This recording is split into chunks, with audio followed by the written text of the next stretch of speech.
Hey, this is Now You Try, a podcast about self-sufficiency, sustainability, craftsmanship, and everything it takes to do it yourself.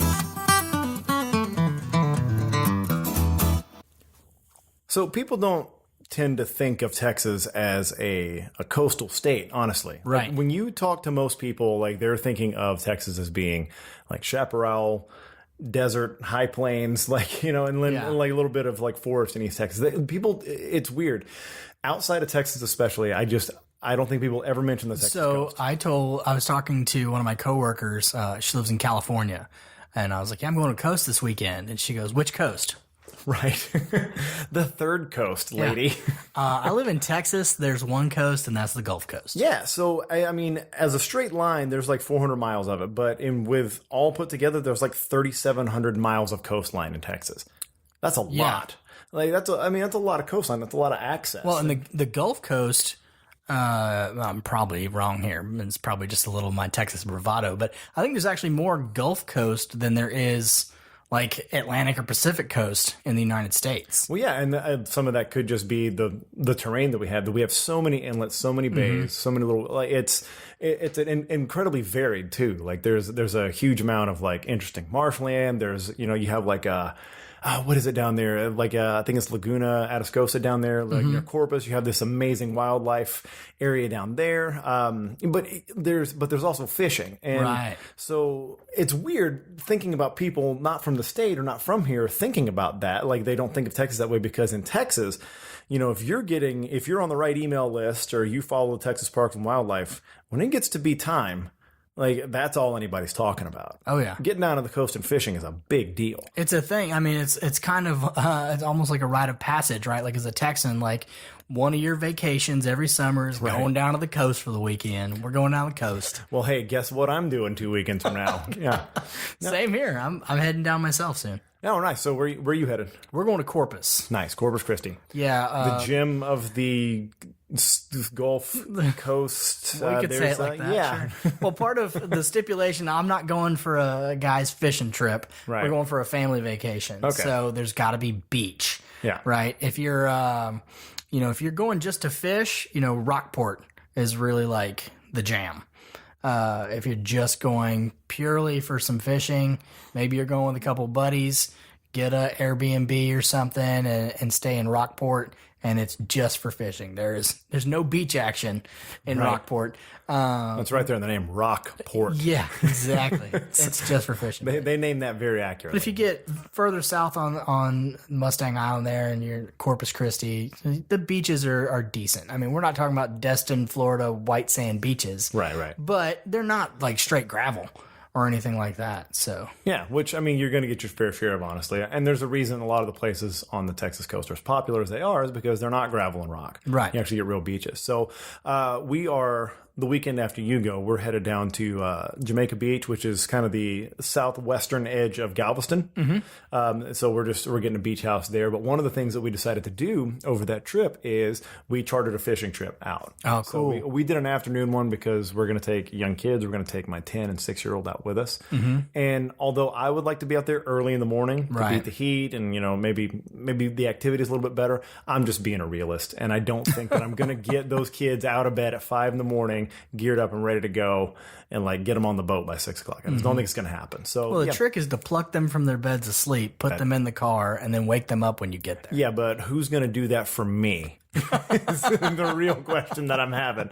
Like, I'm gonna be sleeping seaside, lulled to sleep by the sweet sound of the waves, and then someone's gonna have to physically get me out of that bed. Not to mention all the beers the night before. Yeah. Yeah, that's very true. It's a family trip. Maybe a nice Shardsy. I'm so upset that you said Shardsy. A couple of bottles of Shardsy. Should I keep saying Shardsy? Please don't. Way too close to Sharts. So depends on the bottle you buy. If you drink enough Shardsy, then you will have Shartsies. Yeah.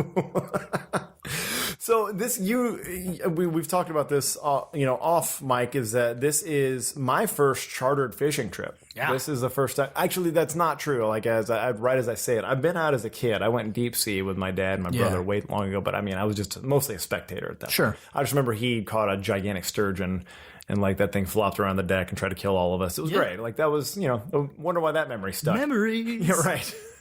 But yeah, like this is my first, like as an adult, as an angler, with some interest in fishing. That's right. Yeah. Like, it's been all freshwater to this point for me as an adult.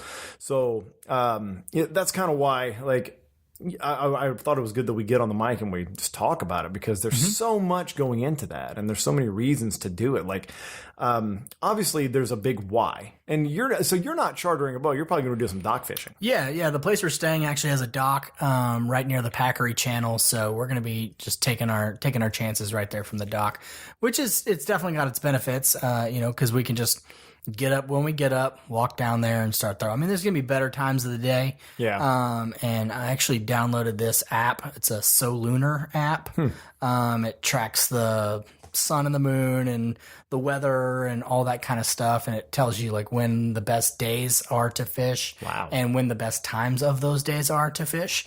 So it all like it has to do with the tides and all that kind of stuff that's way over my head. Magic. Right. But I've used it. You can use it freshwater and saltwater, and I've used it in both, and it's been pretty accurate in the action that I've seen on those days. Be interested to see how it performs down on with the dock. Yeah. So according to the app, when I'm going, we're going to be in kind of an average day. So. Okay. We'll see what happens. Nice. So that means your kids will catch all the fish, and you'll catch nothing. Is what that means. Probably. That's what most fishing trips end up meaning with the family. Like just watch a 2-year-old pull all the fish out. I'm so happy for you. Thrilled son. This is you and I have talked about this before. I'm not one of those guys who's like, I just want everybody on the boat to catch fish, man. Nope. I'm just happy with everybody. No, I have to catch the most or the biggest. I am preferably both. I am the dominant angler on this boat, and I demand. And that's not because I think I'm such a great angler. It's because I'm just generally a pretty competitive person. Yeah, you just. I'm competitive at petty things. Mm-hmm. Not where it matters. Not where it matters. No, never at that. Yeah. Oh, you can have all my money. It's fine. That's fine. But I got to catch the most. But I will win Monopoly. That's not petty. That's real life right there. That's teaching your kids a lesson. If they need to learn that life is hard and unforgiving, and there are taxes. Have you seen that? There's a video going on right now. Yeah, the kid crying about taxes. It's not fair. Like I showed that to my oldest. I was like, see, that's you. Mm-hmm. That's how you're going to be. That's what you look like. So let's get into the why, though. Like, obviously, going down to the coast, getting on a boat with my family and fishing is going to be fun. But like, I always have to think of like, even though that's enjoyable, that's going to be some work and that's going to be some effort. It's going to be not always, it's going to be the kind of fun. Hot as balls. It's going to be hot. And it's that second type of fun. Most of it is going to be a second type of fun where it's not like a roller coaster, like, wee, that was fun. And then you forget it. Like, you're going to suffer a little bit to make a memory out of this. So, but why? And to me, it really, really works in well with a lot of what I'm trying to do with, reducing the amount of meat that my family consumes that's not sourced by us. Mm-hmm. Getting that, like I always talk about, getting off the factory farming grid, like get away from that. And like, the potential ability to grab, I don't know with how many people that we have, to grab anywhere from 30 to 60 fish that we pull out of the water and that we can have clean, packaged, and like put in our freezer to eat on forever. Like that's hugely attractive to me. And that's a great part about ocean fishing is so much of what you pull is good cuisine. It's not like freshwater where you got to make all these hard choices or come up with creative recipes. It's like, some of the species, like we were just talking about, like red snapper. Man. That's a delicious fish. Absolutely, it's hard to mess up. It's so good. So check that out next time you're at the fish counter at the grocery store. Check out how much they're charging for a snapper. Yeah, per pound. The price is directly proportional to how delicious it is. Yeah, it's not that they're not hard to catch. They're not smarter than everything. They're not that much harder to catch than any other fish. They are just that much more delicious. They're not $45 worth of difficulty. Right. Yeah, they're not that hard. But so red snapper season got called off early though for us. Yeah, here in Texas it did. So they set like an amount of fish. There's a quota, right? Yeah. That they expect you to catch. And I think let's see, it got in here. Where'd that go? The season is usually 90 days. And they cut it off at 62 days. And why did they do that, Luke? So they cut it off because 6 weeks in, anglers had caught, where was that percentage? Anglers had caught 69% of the allotted amount of fish 6 weeks into a 90-day window. Them old boys are getting after it, is what's happening on there. That is so Texas. So they had to cut it off. But that's in federal waters, which 9 miles off the coast. 9 miles off the 9 nautical miles. Nautical miles. Off the coast. Yeah. What is, smarty pants, tell me the difference without using your computer. Tell me what a nautical mile versus a mile is. Well, a nautical mile happens on water. That's exactly it. But I love that because there's two sides to that story that are so incredibly Texas. One is that you have a bunch of anglers, a bunch of go-getters, a bunch of guys who are out, a bunch of guys and gals that are just yanking them, that are just getting them out of the water and doing a great job of it and figured it out. And on the other side of that, you have our fantastic Parks and Wildlife Department, who we just laud constantly because Texas is great. We have a really great department, and they're doing such a good job of tracking it that they make that call to cut it off, and they're staying so tight on the numbers that they're able to conserve that species. That's two sides of that coin that I really, really like going on there. That you have like a great Parks and Wildlife Department managing people that are also really good at getting fish out of the water. Yeah, and what they're excited about was that meant so many people were able to get out and go fish.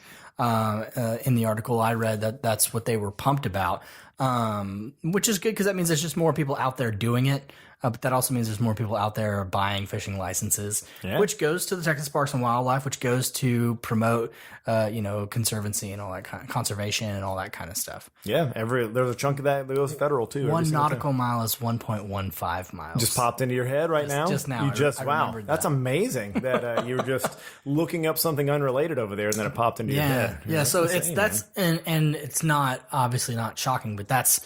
Generally speaking, you got to get out to the federal waters to get the snapper. Yeah. I mean, there are going to be some. They're going to show up inside the state waters, but really getting almost out there to that deep sea is where you start seeing those. I'm hoping some wander back in because I'm staying basically close to the coast. I'm staying on the channel or whatever. Like that's we're actually launching out of Galveston. So yeah, you guys are bay fishing, right? Yeah.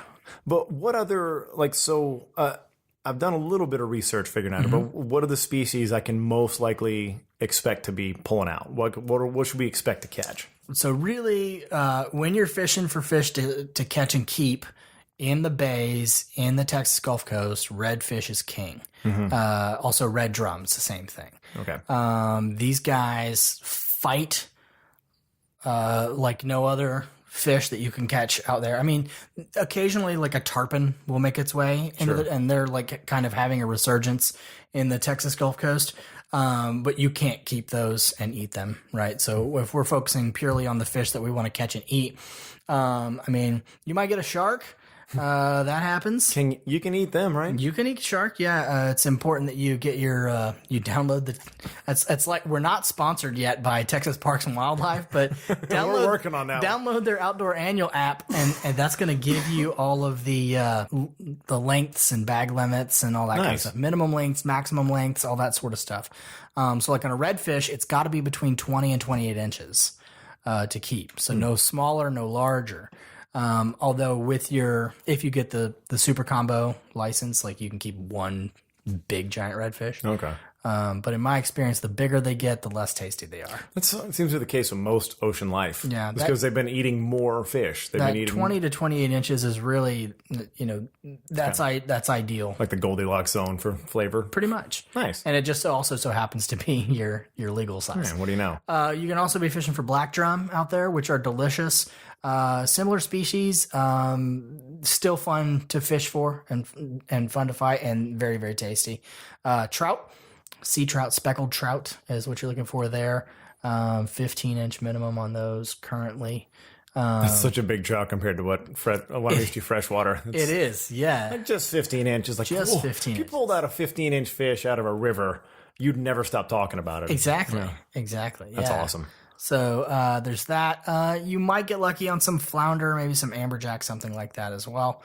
But primarily redfish, black drum, trout. Okay. or what you're looking for in the base. So we've established by this point that I'm only friends with you because you know how to cook, right? Sure. Okay. As long as we are accepting of that fact, we get that. So, the goal for me is to get redfish because that's delicious, or to get red snapper. So either one of those, if I pull one of those out of the water, how do I prepare that? How do I make a killer dish out of that? I think my favorite way to prepare redfish is something you don't see a lot. I think if you run into a redfish fisherman, they're going to tell you about this style of preparing redfish, and it's called on the half shell, which sounds weird because They don't have they don't have shells.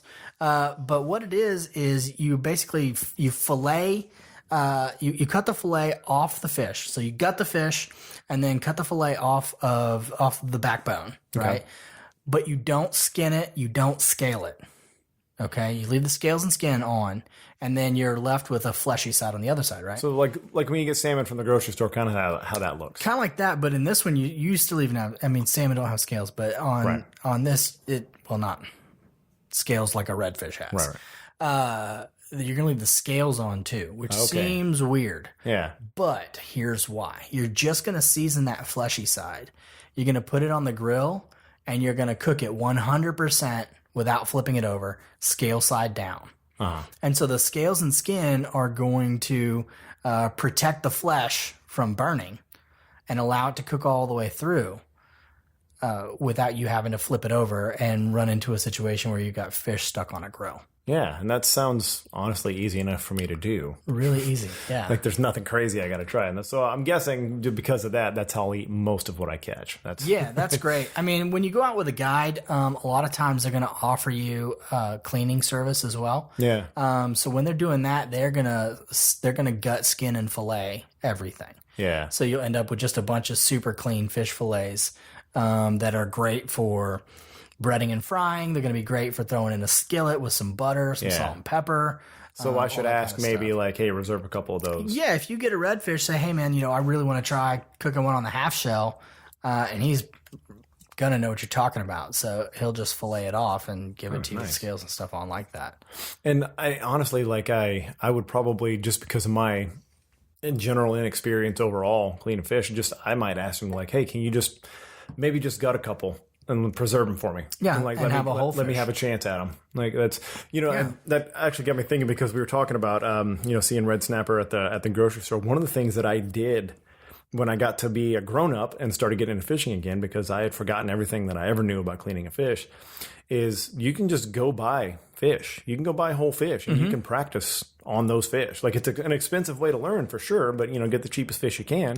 But still, if you look at the per pound price, that whole fish is going to be cheaper per pound than the fillet. That's true. Because less work has been less done. labor. That's right. And it was a good way for me to practice and get used to taking a boning knife to a fish again. Yeah, those have been gutted and scaled, and that's it. Yeah, and that is a good point. Like, Well, and also when you buy that whole fish, or if you keep a whole fish, there are, especially when you get into like those red drum or those snapper, even the black drum. There's in the head where the cheeks of the fish would be. It's called a collar. Absolutely delicious. Delicious piece of meat. Actually, there's a place here in Round Rock called Salt Traders.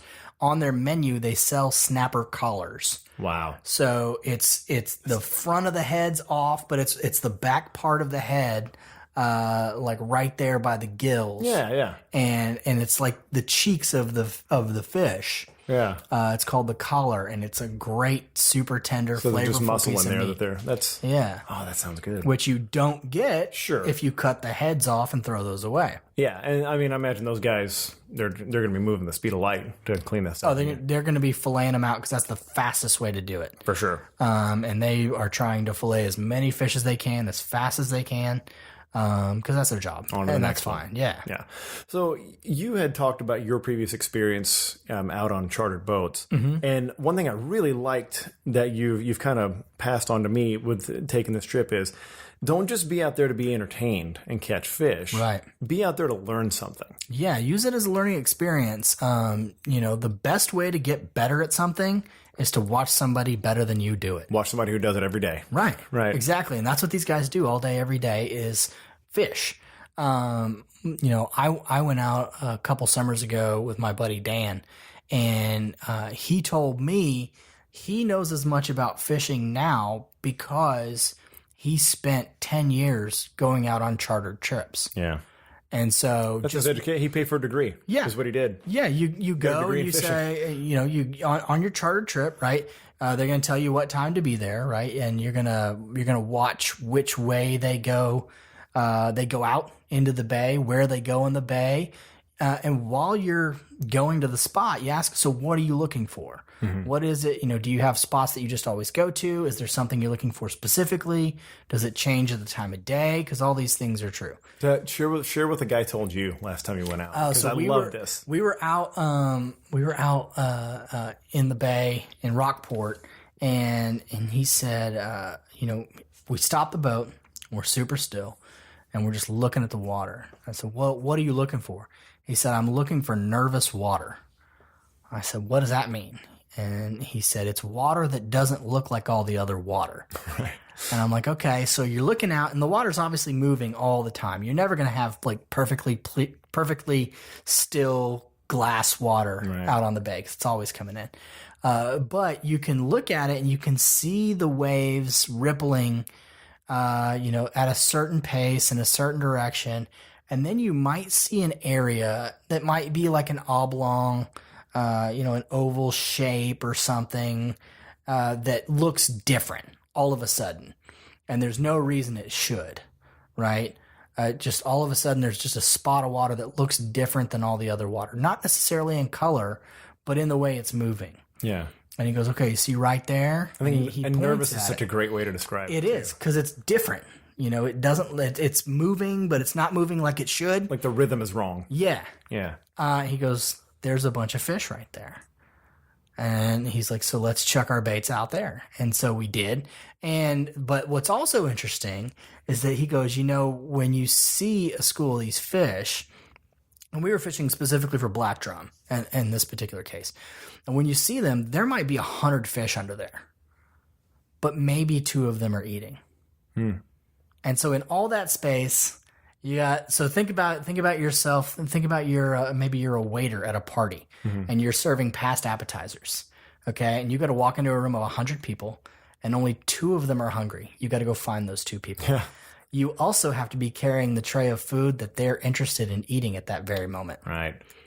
It's not like they're not just, there's this misconception that if I just throw bait out there and there's a fish, he's going to eat it. No way. Yeah. They're picky too. They want to eat certain things. They're not just going to eat anything and everything you throw at them. Yeah. They want certain stuff when they want it, when they're hungry.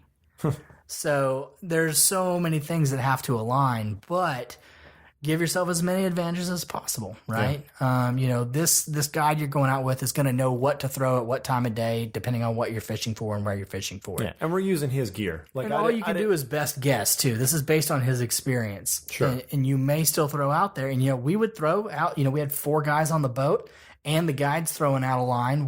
He's like, get as many lines in the water as possible. Yeah. Because you have a limit as an individual. Right. But what that means is every individual on that boat has that limit. So really you have a boat limit. Yeah. So for every person, which is great that the kids are going, your 6-year-old daughter may not pull out 10 black drum. Another 10, yeah. But she puts another 10 on the total. 10 on the total, yeah. I'll be darned if she doesn't pull out wink, 10. She better, right? yeah. So we'd all chuck a bait out in that nervous water and nothing would happen. Yeah. But we'd find another patch of nervous water and we'd all chuck into it and hang on, because here we go. They're coming in. And it was really fascinating. So it's really important that when you do that, when you go out with somebody who knows more than you do, don't just do everything they tell you to do. I mean, do everything they tell you to do. Yeah, but don't just do that. But ask why they're telling you to do that. Yeah. Yeah. Okay. Why do you do it that way? Why do you use this? Why do you use that? And dude, most people that are advanced in something, and most people, especially outdoorsmen, they can't help but teach you. They can't help it because they love it. Whenever somebody loves something, and look, if somebody's running a charter business and they're out fishing, they love fishing. It's not just a job. And just like that guy Dan told us he fished 300 days a year. Right. So it's not like this isn't just a job for him. Like and it's really hard for passionate people to not teach. It's really tough. No, he's going to have he may have some proprietary information. Sure. He's not going to give you his GPS coordinates. Correct. He's happy for you. He's happy for you to be lost out there. That's fine. Yeah. But yeah, in terms of technique stuff, There's some career preservation there. right.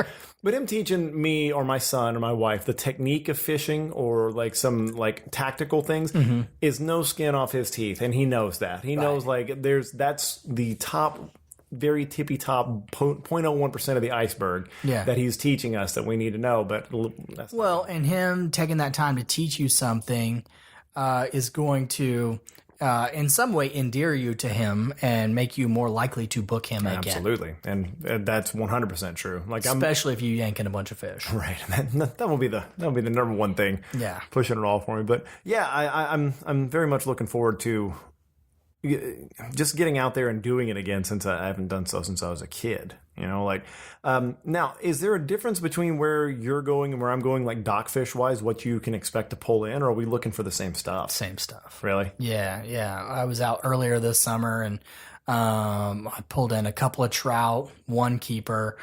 We pulled in a bunch of little redfish. We didn't catch any in those window. Gotcha. We pulled in this crazy fish called a ribbon fish. It looks like a flat eel. I know what you're talking about. I didn't know it was called that. And they've got the gnarliest teeth. Yeah. My buddy Elliot caught 3 of them, and 2 of them snapped his line. Wow. I caught a stingray. Nice. Which was an adventure. I held its stinger down with a stick while my other buddy Josh pulled the hook out of his mouth and we threw it back. Wow. So that was fun. But yeah, we're fishing for the same stuff. I mean, for me, redfish is the game. Yeah. That's what I want to catch. So good. It's because it's so delicious, but it's also so much fun to catch. Yeah, they're a good fight. Because they are angry. I mean, I guess that would be. They're strong. They're so strong, and they're fun. You know, one of the things I really want to get into is trying to catch those on the fly rod, because that's just supposed to be just the tops. So. Yeah. No, and apparently the sea trout are fun to catch that way too, aren't they? Like you can catch them on the fly rod. Is that correct? I don't know. That's not something I have experience with or have seen people do. As far as I know, most trout caught on the fly are in rivers. Really? I mean, I don't see why you couldn't catch them on the fly rod. That's just not something that I've seen. A lot of people will fly fishing at the coast, as far as I know, is predominantly done in very shallow water. Yeah. And the trout. That's what the food options are for them when it's shallow. Right. Well, but also because you can see them. Right. Okay. And fly fishing at the coast is a lot of sight fishing. So it's mostly done on these. Again, this is just based off watching my friends do this stuff. It's not something I've done yet. You get on these boats called skiffs that can literally run in like 6 inches of water. And there's a platform on the back. There's a guy standing on that platform with a pole, and he's pushing the boat just so it's totally silent through the water. He's looking for fish. You're on the front with your fly rod ready to chuck it, and he'll just say 11 o'clock.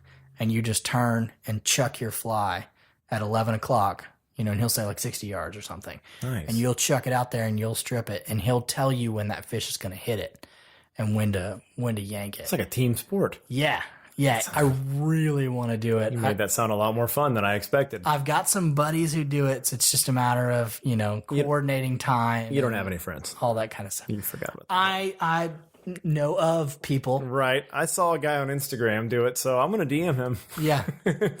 see what he's So that's the fly fishing thing. And, you can't really do that from the dock. There's just way too much opportunity to get hung up on. You can wade out, into some flats and try to do it there, but just your presence in the water is, a possibility to scare the fish away as well. Giant ape walking out there in funny pants. Yeah, I could mess things up. Possibly. Exactly. Yeah. So you are, speaking of which, you have been looking at the idea of building a watercraft, a skiff, something along those lines. You've actually been digging into kind of the DIY side of how to get on the water, which I did. Yeah, I might have, maybe we'll get old Greg on here to talk about how he did it. He's done it. Yeah. He's done it. He built one. So what he built was it's kind of a one-man catamaran, but the one he built, you could put 2 people on it. So he's been out on it with his wife, and then his brother went out there with like 2 or 3 kids and a dog. The platform that is on there is 4 feet by 8 feet. So that's That's a pretty good size. Yeah. And then it's on 2 pontoons that are 12 feet long. And this is all made out of this XPF foam board that is incredibly buoyant and will not absorb water at all. And then he fiberglassed the deck, which is also made out of the foam board, which makes it incredibly strong and able for his giant human frame to stand on it without it bowing. And obviously to have 2 people or 1 bigger man, his brother, and 3 kids and a dog all out on it together too. So it's incredibly strong. He said the thing probably weighs 30 pounds. Wow. It's 12 feet long, almost 4 feet wide. And it weighs maybe 30 pounds. I mean, because it's all foam. The only downside I can see with the foam, and I'm sure he's aware of this, is that, I mean, it can get damaged. If you run into something. That's what he talked about. He's like, if you get nicks and stuff, banging into rocks, carrying it down to the water and whatever, you spray foam and then sand it. And shave it down. Done. Wow. Like, I don't want to call the man a redneck. But this is like redneck ingenuity. This is high-level redneck engineering right here. It's really smart. And, the only thing keeping me from going and doing it today is that it's a little more expensive. Because this particular foam board, these 4x8 sheets in the 2-inch thickness are like $40 a piece. Yeah. So you need 4 of those. Then you got to buy marine quality epoxy resin, which is like another $80, and you need like a gallon of Gorilla Glue, which is like another $80. Then you need fiberglass cloth, which depending on how much you get, there's that cost. And Greg kind of has the advantage in some of that because he builds so much that he has a lot of that stuff around. He already had epoxy resin. He already had Gorilla Glue, like all that kind of stuff. So that's the thing. Like if I was to get this stuff, the quantities that you have to purchase, like the epoxy and the glue and all that, you're going to have more than you need. So you could potentially lessen your cost by making a second one. And like you said, selling it. Yeah. Or, like if you have like a favorite co-host for a podcast or something. Or if you know a guy who also needs one, then you split the cost of somebody like, well, I didn't say that. But, it's more of like just donating for like, being a good if friend. we could just get sponsored by Gorilla Glue. There we go. Just get sent a bucket every month. Like, we got to find something to do with it, man. A gallon bucket of Gorilla Glue. I would love that challenge. That'd be some now you try. Use a gallon of Gorilla Glue a month.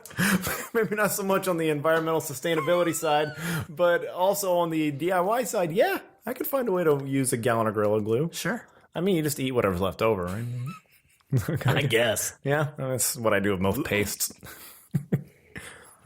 So what are you working on? Yeah, I was about to say, like, I'm not completely terrestrial side of things, not in the water, but I am totally confirmed set to go on that elk hunt in the second week of September, second week of archery season up there. So Unit 80 and 81. It's a DIY hunt, got a great lodge where they're going to make food for me and stuff like that, but it's not a guided hunt, so I'm going up there by myself. You get like an orientation, like a elk hunting 101 kind of thing? You got a guy that's been up there. His name's RV, most Colorado mountain name possible. Sure. He's going to give you an orientation that day, and he's been in that spot for like 40, 50 years. Oh, wow. And he knows where the elk are. Like, he knows how to... Another great opportunity to learn from someone else's experience. Yeah, I'm just going to sit there eyes wide, just watching the whole time. Mm-hmm. So one of the things that he is going to talk to you about up there is, this is one day before you start hunting, so it's hilarious in a sense, but he talks about calling elk. Mm-hmm. And so that's something where I've really been focusing my efforts because... For one, I was preparing to do this solo. This was just going to be me. So I was going to have to get real creative with my calling and my distance management and all that kind of stuff. Yeah. One new development that's come up is the first weekend, our buddy Aaron George is actually going with me. Oh, nice. He's just for the first weekend because he's got work and family stuff sandwiched between. Yeah. But he's for the first 2 days, for the orientation day, actually first 3 days. First orientation day and 2 hunting days, he's going to be out there with me. So he's bought an elk call. He's got a mouth call and a bugle now, and we're trying to figure this out because a 2-man team can do some work up there. Yeah. Like you can set one guy back 50 yards or more and have him calling in that bull right to the shooter because we're going archery. Yeah. So we got to get them in. We can't just get in sight of them. So it really changed the game to have that. Yeah, you actually can get an opportunity to ambush. Absolutely. Right. If he's he's 100 yards from the elk calling and the elk's going at him, you're at 90 degrees 50 yards from there, right? And you triangulate yourself and all that kind of stuff. And right, and then stop him with a cow call. That's the idea when you watch, like that's the ideal situation. You're calling him in, he comes rumbling in, thinking there's some other bull in there that he's going to scare off of a cow that he's been hearing too, because you're doing both. Yeah. And then as he's rumbling in, you stop him with a cow call, get a nice broadside shot. That's the dream scenario, right? That's the bull scenario. Now, Aaron and I are also very, very happy because this is over-the-counter tags. I'm not going to be dissatisfied at all if I have to take a cow. I'm totally fine because I'm out there for the meat and I'm out there for the experience. It'd be great to get a great old bull, whatever. Sure. But I would like to not leave empty-handed. And then, the real bummer is if I get it in those first couple of days, I got to spend the rest of the week fly fishing. It's tough. Yeah. It's tough, man. I'll power through somehow. Well, if hunting shows have taught us anything, Mike, it's that you're going to get that... You're going to get that beautiful, perfect elk at the very last light on the very last day. And I don't know how, so I'm not a geologist, and you're going to miss your flight packing. Right. I'm not a geologist, right? I don't understand how a lot of this works, but somehow when that happens, you get that elk at last light. And, it was your last chance to get them on your last day. Somehow the mountains start playing like some spiritual sounding country music, sort of. Yeah. Yeah, like I don't know how that happens. I'd have to talk to a geologist about that. But that same music always kind of plays as you're as you're starting to take the elk apart. So I'll do some research and figure out how the mountains make that sound, how that kind of acoustic, softer, country folk music happens. I'm not sure how. But with the calling, I get super excited about. You remember turkey season, how into mouth calling I got. Like I wanted to go just walking around the house. I'm just clucking at my wife every time she walks by. The kids love it, though. They did. My son actually got pretty good at it. Did he? Because he went with us. He got good. But I come from a kind of musical background. I played a bunch of instruments growing up, and singing, like all that kind of stuff. Like, so something about it like speaks to that part of me, the physical challenge of that, of making those shapes, imitating those sounds, getting tone, all that kind of thing. I really dig that. And like, I feel like I transfer that well, but the elk calling, the mouth call that you use looks like a turkey call. It looks almost exactly like it. But I was really surprised when I started looking into calls that they're all the same idea. It's a shape. It's a reed. It's just like playing, if you played a clarinet, an oboe, saxophone, something like that, it's the same idea. You're splitting air. You're splitting an airflow so you get something. Change the shape of those reeds and where they're cut and the thickness and all that kind of stuff to change the sound it makes. That's absolutely right. Like you're using shape and all that kind of stuff in your mouth. You're splitting air to make a reed vibrate, and that's what makes your sound. The elk it's cool though because you can cow call with the mouth call, but you can also like get that like the bugle, and then the chuckling. Like it's a lot, and I'm really trying to take it all in right now because it's not something I have a lot of experience with. But the turkey hunting stuff helped, but it can be more, just like anything else hunting, it can be more equipment intensive. Yeah. So I'm a big fan of Primos Hunting. I think they make a really good product, but what I really like about Primos is that they create a lot of content. And having been somebody that creates a lot of content when it's something that I care about, I'm into, whether it's like, whether it's, Scottish Highland Games, whatever it is, I like creating stuff to put it out and help. I always want to reward people that do that behavior, that like put content out. They do really, really well at that. So I ended up getting a mouth call from them. I ended up getting, they got a little squeeze call. That squeeze call was cool. Oh, it's so cool, man. I should have brought it. So maybe we'll demonstrate that at some point. But then I got the tube for bugling and everything. So I'm trying to learn all these different tools at once. And we'll test you out on one of these podcasts before you head out. We should get a real elk in here and then see how it responds. See how he responds to it. Yeah, that's a good plan. Cool. So it's question time, Mike. Question time. The question is, how do I go about starting a garden in my backyard? Okay. And this was kind of a conglomeration of a bunch of questions that we've gotten both in person and social media. So, because, it's a big part of what we're doing here is this like sourcing stuff yourself. And a garden's a really easy way to do that. I say really easy. It takes some work. It's a lot of work. It's a lot of work and it's really painstaking and makes you miserable, but it's really easy. Yeah. And it's super cheap too, right? It can be. If you're not a moron. Just walk out in the backyard and chuck a bunch of seeds in the yard. And just throw money back there and eventually it grows. Yeah, that's... so the way I built mine out, and now we have two 8-foot beds. I think they're 8x4 basically. That's pretty big. It's a good size. Yeah, usually like 4x4 is kind of standard for when you're starting, but we just wanted to go big. We don't have room for stuff. So the first one that I built, Also, the bigger your garden, the less yard to mow. that was the main reason. Honestly, I'm not going to lie to you. That was a big part of it. So the first one, I took the schematics or the plans from the other beds that I had seen, and I kind of just beefed it up. Like, so I went with 2x10s. So like I stacked, basically I made 2 rectangles, 2x10s, in those dimensions, 8x4. Now 2x10 it's deep. That's really deep, but I like that because it gives you more options to do more things, because there's not any plants that are going to they're not going to germinate because the soil's too deep. But there are ones that are not going to because it's not deep enough. Yeah, you got to have enough room for the roots. Right. So why not just go big? It's going to cost you a little bit more in materials and dirt and soil and all that. I'll get to that. But so I just built those out. Very important that you don't use pressure treated wood. Pressure treated or what's called now ground contact wood, also ground contact rated, which means obviously it's going to be in contact with the ground. Things you build decks out of, things like that. Don't use those. You'll just get seepage from things. The good thing is there's no longer arsenic used in those. I'm not joking. They used to be. I think this was like in the 90s or something. They changed it to where, but pressure treated wood used to have arsenic in it. And if you have the potential of leaching some of that into your garden if you use that. It's safer now than it used to be. Into your garden, into your food, into your mouth. And to you. Yeah, and then, the whole cycle, it gets kind of, you don't want to add that stuff in there. I mean, look, it's naturally occurring, but let's keep it where it is in nature and not transport it around in our bodies. That's great. Try to ingest as little of it as possible. Yeah, just enough to toughen you up, right? Build up an immunity. So don't use the pressure-treated stuff, and it's a little bit of a pain because, you're going to get rot. This is a moist environment, and you might have to replace a plank here and there, but there's ways to do that. It's fine, if you're crafty enough. So, build those out, put some decking screws in there because So you're not putting any kind of sealant or anything on this wood? Absolutely not. Okay. Nope, just letting it be. The only thing that we do on the inside is that on the bottom, we just covered the sides up to the layer of the dirt, more or less, and the bottoms with weed mat. You can also use cardboard. You can use newspaper, which will eventually biodegrade. But when the soil's deep enough, the other thing I like about having a deeper garden bed is things can't get through. Like weeds, grass, stuff grass, if it comes over the top, obviously, it's not going to be, you're going to be able to see it, but you're not going to have things growing up and through. You're not going to have weed intrusion like you would in other gardens. It's going to, you'll have a whole new ecosystem on top for it, but you can catch it early before it becomes a monster. Yeah. So I enjoyed that part of it. So put those together with decking screws.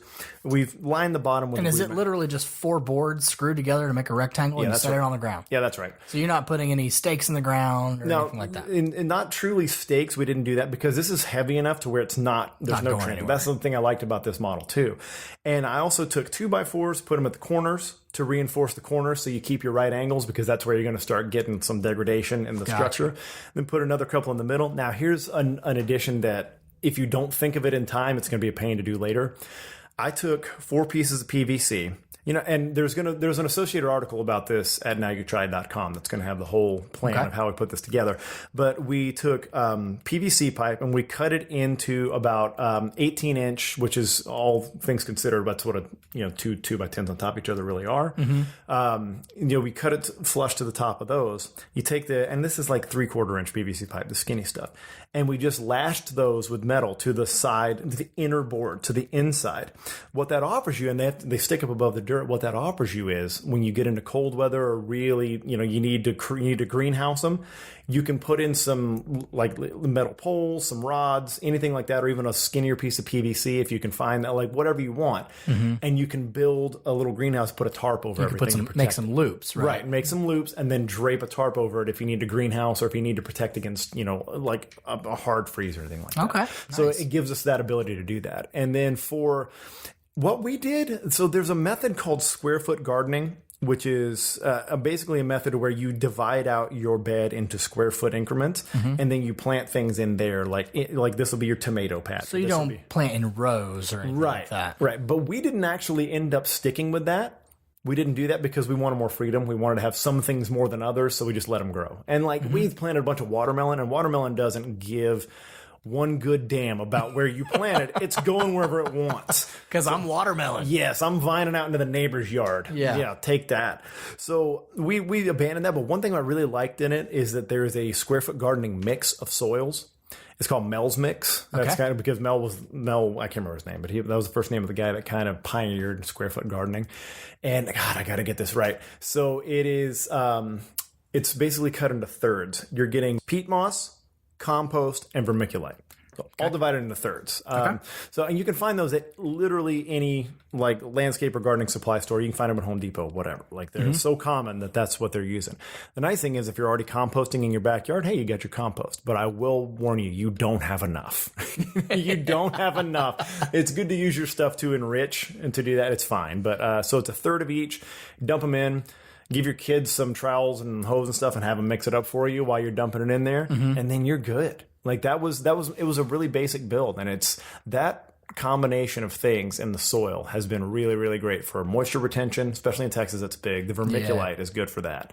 That's the stuff that basically, when you get like a potted plant, it looks like it has little things of styrofoam in it. Yeah. So vermiculite and related things are that. They're moisture retention. Oh, okay. It's like suck up a lot of water and they keep it in the soil. And the compost enriches it and feeds the stuff. The peat moss is great for the texture of everything. So it's a really good mix. I would highly recommend that. But that's how to get started. And then, man, just plant tomatoes because they'll.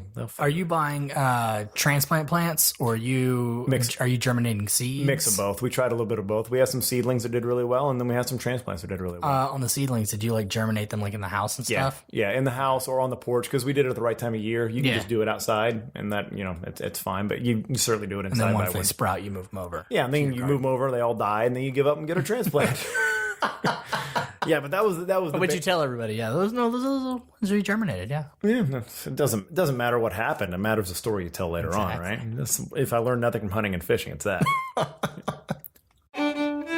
Thanks for listening to the Now You Try podcast. Check out content related to this episode and all other episodes, or contact us with questions at nowyouTry.com.